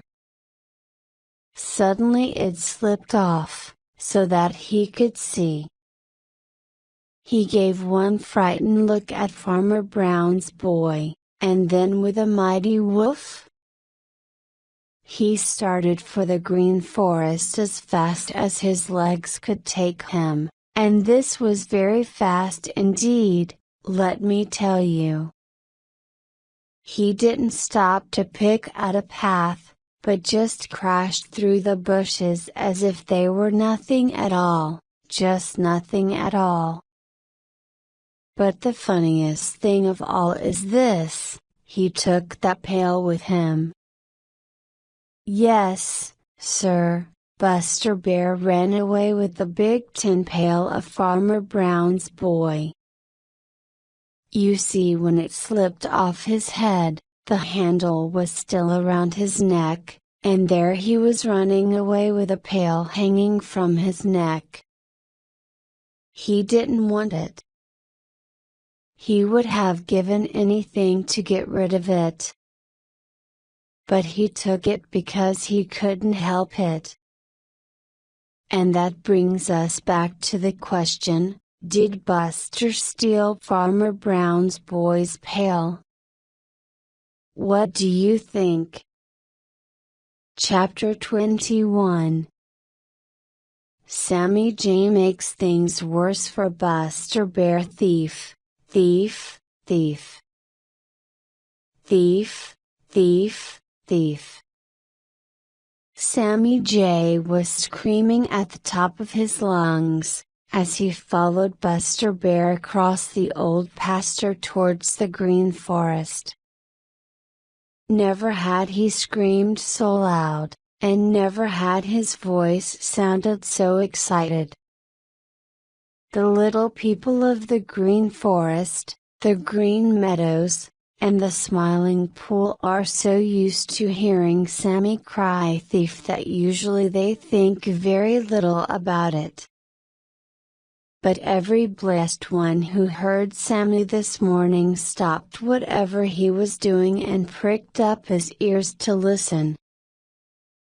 Sammy's cousin, Blacky the Crow, just happened to be flying along the edge of the old pasture, and the minute he heard Sammy's voice, he turned and flew over to see what it was all about. Just as soon as he caught sight of Buster Bear running for the Green Forest as hard as ever he could, he understood what had excited Sammy so. He was so surprised that he almost forgot to keep his wings moving. Buster Bear had what looked to Blacky very much like a tin pail hanging from his neck. No wonder Sammy was excited. Blacky beat his wings fiercely and started after Sammy. And so they reached the edge of the Green Forest, Buster Bear running as hard as ever he could, Sammy Jay flying just behind him and screaming, "Thief! Thief! Thief!" at the top of his lungs. And behind him Blacky the Crow, trying to catch up and yelling as loud as he could, "Caw, caw, caw. Come on, everybody. Come on. Come on. Poor Buster." It was bad enough to be frightened almost to death as he had been up in the old pasture when the pail had caught over his head just as Farmer Brown's boy had yelled at him. Then to have the handle of the pail slip down around his neck so that he couldn't get rid of the pail but had to take it with him as he ran, was making a bad matter worse. Now to have all his neighbors of the Green Forest see him in such a fix and make fun of him, was more than he could stand. He felt humiliated. That is just another way of saying shamed. Yes, sir, Buster felt that he was shamed in the eyes of his neighbors, and he wanted nothing so much as to get away by himself, where no one could see him, and try to get rid of that dreadful pail. But Buster is so big that it is not easy for him to find a hiding place. So, when he reached the Green Forest, he kept right on to the deepest, darkest, most lonesome part and crept under the thickest hemlock tree he could find. But it was of no use. The sharp eyes of Sammy Jay and Blacky the Crow saw him. They actually flew into the very tree under which he was hiding, and how they did scream. Pretty soon Ol' Mr. Buzzard came dropping down out of the blue, blue sky and took a seat on a convenient dead tree, where he could see all that went on. Mr. Buzzard began to grin as soon as he saw that tin pail on Buster's neck. Then came others, Redtail the Hawk, Scrapper the Kingbird, Redwing the Blackbird, Drummer the Woodpecker, Welcome Robin, Tommy Tit the Chickadee, Jenny Wren, Redeye the Vireo, and ever so many more. They came from the old orchard, the green meadows, and even down by the Smiling Pool, for the voices of Sammy Jay and Blacky the Crow carried far, and at the sound of them everybody hurried over, sure that something exciting was going on. Presently Buster heard light footsteps, and peeping out, he saw Billy Mink and Peter Rabbit and Jumper the Hare and Prickly Porky and Reddy Fox and Jimmy Skunk. Even timid little Whitefoot the Wood Mouse was where he could peer out and see without being seen. Of course, Chatterer the Red Squirrel and Happy Jack the Gray Squirrel were there. There they all sat in a great circle around him, each where he felt safe, but where he could see, and every one of them laughing and making fun of Buster. "Thief! Thief! Thief!" screamed Sammy until his throat was sore. The worst of it was Buster knew that everybody knew that it was true. That awful pail was proof of it. "I wish I never had thought of berries," growled Buster to himself. Chapter 22. Buster Bear has a fit of temper. A temper is a bad, bad thing when once it gets away. There's nothing quite at all like it to spoil a pleasant day. Buster Bear was in a terrible temper. Yes, sir, Buster Bear was having the worst fit of temper ever seen in the Green Forest. And the worst part of it all was that all his neighbors of the Green Forest and a whole lot from the Green Meadows and the Smiling Pool were also there to see it. It is bad enough to give way to temper when you are all alone, and there is no one to watch you, but when you let temper get the best of you right where others see you, oh, dear, dear, it certainly is a sorry sight. Now ordinarily Buster is one of the most good-natured persons in the world. It takes a great deal to rouse his temper. He isn't 1/10 so quick-tempered as Chatterer the Red Squirrel, or Sammy Jay, or Reddy Fox. But when his temper is aroused and gets away from him, then watch out. It seemed to Buster that he had had all that he could stand that day and a little more. First had come the fright back there in the old pasture. Then the pail had slipped down behind his ears and held fast, so he had run all the way to the Green Forest with it hanging about his neck. This was bad enough, for he knew just how funny he must look, and besides, it was very uncomfortable. But to have Sammy Jay call everybody within hearing to come and see him was more than he could stand. It seemed to Buster as if everybody who lives in the Green Forest, on the Green Meadows, or around the Smiling Brook, was sitting around his hiding place, laughing and making fun of him. It was more than any self-respecting bear could stand.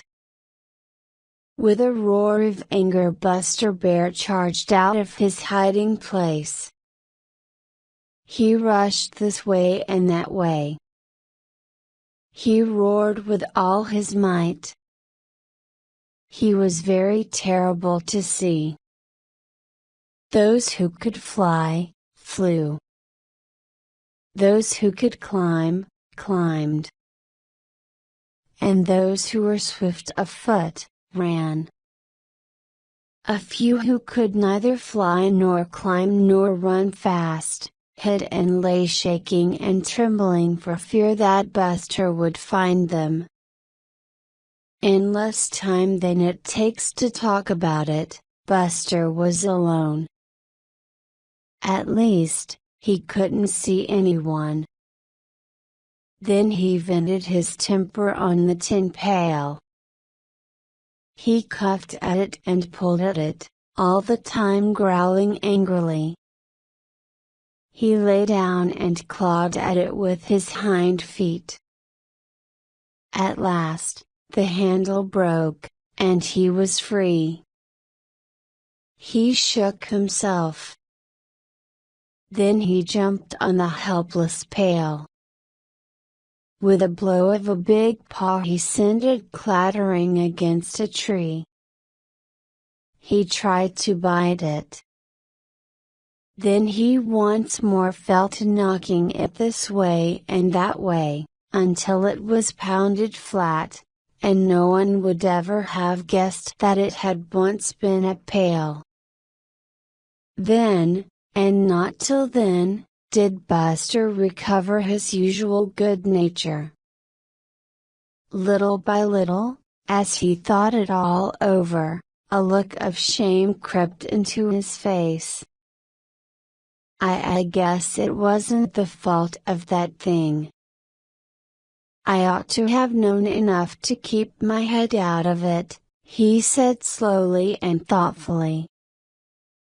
You got no more than you deserve for stealing Farmer Brown's boy's berries, said Sammy Jay, who had come back and was looking on from the top of a tree. You ought to know by this time that no good comes of stealing. Buster Bear looked up and grinned, and there was a twinkle in his eyes. You ought to know, Sammy Jay, said he. I hope you'll always remember it. Thief, thief, thief, screamed Sammy, and flew away. Chapter 23. Farmer Brown's boy lunges on berries when things go wrong. In spite of you to smiles, the best thing you can do to smile and say, I'm mighty glad they are no worse, they're not so bad. That is what Farmer Brown's boy said when he found that Buster Bear had stolen the berries he had worked so hard to pick and then had run off with the pail. You see, Farmer Brown's boy is learning to be something of a philosopher, one of those people who accept bad things cheerfully and right away see how they are better than they might have been. When he had first heard someone in the bushes where he had hidden his pail of berries, he had been very sure that it was one of the cows or young cattle who live in the old pasture during the summer. He had been afraid that they might stupidly kick over the pail and spill the berries, and he had hurried to drive whoever it was away. It hadn't entered his head that it could be anybody who would eat those berries. When he had yelled and Buster Bear had suddenly appeared, struggling to get off the pail which had caught over his head, Farmer Brown's boy has been too frightened to even move. Then he had seen Buster tear away through the brush even more frightened than he was, and right away his courage had begun to come back. If he is so afraid of me, I guess I needn't be afraid of him, said he. I've lost my berries, but it is worth it to find out that he is afraid of me. There are plenty more on the bushes, and all I've got to do is to pick them. It might be worse. He walked over to the place where the pail had been, and then he remembered that when Buster ran away he had carried the pail with him, hanging about his neck. He whistled. It was a comical little whistle of chagrin as he realized that he had nothing in which to put more berries, even if he picked them. It's worse than I thought, cried he. That bear has cheated me out of that berry pie my mother promised me. Then he began to laugh, as he thought of how funny Buster Bear had looked with the pail about his neck, and then because, you know, he is learning to be a philosopher, he once more repeated, "It might have been worse." Yes, indeed, it might have been worse. That bear might have tried to eat me instead of the berries. I guess I'll go eat that lunch I left back by the spring, and then I'll go home. I can pick berries some other day. Chuckling happily over Buster Bear's great fright, Farmer Brown's boy tramped back to the spring where he had left 2 thick sandwiches on a flat stone when he started to save his pail of berries. My, but those sandwiches will taste good, thought he. I'm glad they are big and thick. I never was hungrier in my life. Hello. This he exclaimed right out loud, for he had just come in sight of the flat stone where the sandwiches should have been, and they were not there. No, sir, there wasn't so much as a crumb left of those 2 thick sandwiches. You see, Old Man Coyote had found them and gobbled them up while Farmer Brown's boy was away. But Farmer Brown's boy didn't know anything about Old Man Coyote. He rubbed his eyes and stared everywhere, even up in the trees, as if he thought those sandwiches might be hanging up there. They had disappeared as completely as if they never had been, and Old Man Coyote had taken care to leave no trace of his visit. Farmer Brown's boy gaped foolishly this way and that way. Then, instead of growing angry, a slow smile stole over his freckled face. I guess someone else was hungry too, he muttered. Wonder who it was? Guess this old pasture is no place for me today. I'll fell upon berries and then I'll go home. So, Farmer Brown's boy made his lunch on blueberries and then rather sheepishly he started for home to tell of all the strange things that had happened to him in the old pasture. 2 or 3 times, as he trudged along, he stopped to scratch his head thoughtfully. I guess, said he at last, that I'm not so smart as I thought I was, and I've got a lot to learn yet. This is the end of the adventures of Buster Bear in this book because, guess why? Because old Mr. Toad insists that I must write a book about his adventures. And old Mr. Toad is such a good friend of all of us that I am going to do it.